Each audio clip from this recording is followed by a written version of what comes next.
আপনি কি জানেন এখন থেকে সারা বছরই আয়কর রিটার্ন জমা দেওয়া যাবে?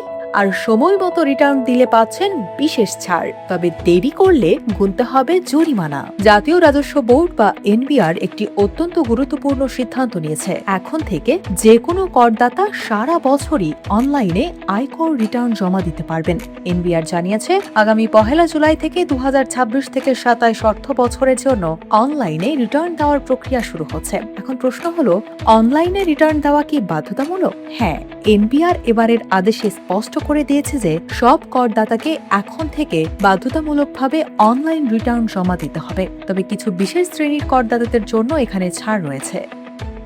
65 বছর বা তদূর্ধ্ব প্রবীণ নাগরিক, শারীরিকভাবে অসমর্থ বা বিশেষ চাহিদা সম্পন্ন করদাতা, বিদেশে অবস্থানরত বাংলাদেশি, মৃত করদাতার উত্তরাধিকারী এবং বাংলাদেশে কর্মরত বিদেশি নাগরিকরা চাইলে অফলাইনেও রিটার্ন দিতে পারবেন। এবার আসা যাক সবচেয়ে আকর্ষণীয় অংশে, রিটার্ন দেওয়ার সময়। আপনি যত দ্রুত রিটার্ন জমা দিবেন তত বেশি সুবিধা পাবেন।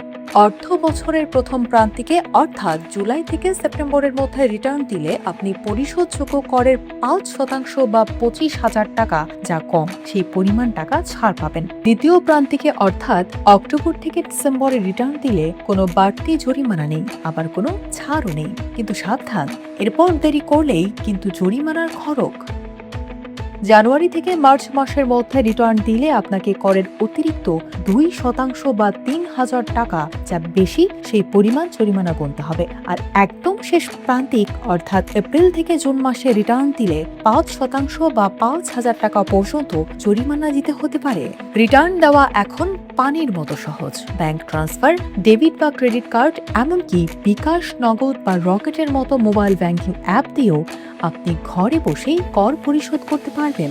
রিটার্ন জমা দিতে কোনো সমস্যায় পড়লে এনবিআর এর কল সেন্টার এবং ডিজিটাল প্ল্যাটফর্মে আপনারা তাৎক্ষণিক সহায়তা পাবেন। সারা দেশে প্রায় 1.25 কোটি ডিআইএনধারী থাকলেও নিয়মিত রিটার্ন দেন মাত্র 40 থেকে 42 লাখ মানুষ। এনবিআর এর এই নতুন উদ্যোগ ও ডিজিটাল ব্যবস্থা আশা করি সবাইকে কর প্রদানে উৎসাহিত করবে। তাই দেরি না করে আপনার রিটার্ন ফাইলটি আজই অনলাইনে গুছিয়ে ফেলুন। ধন্যবাদ।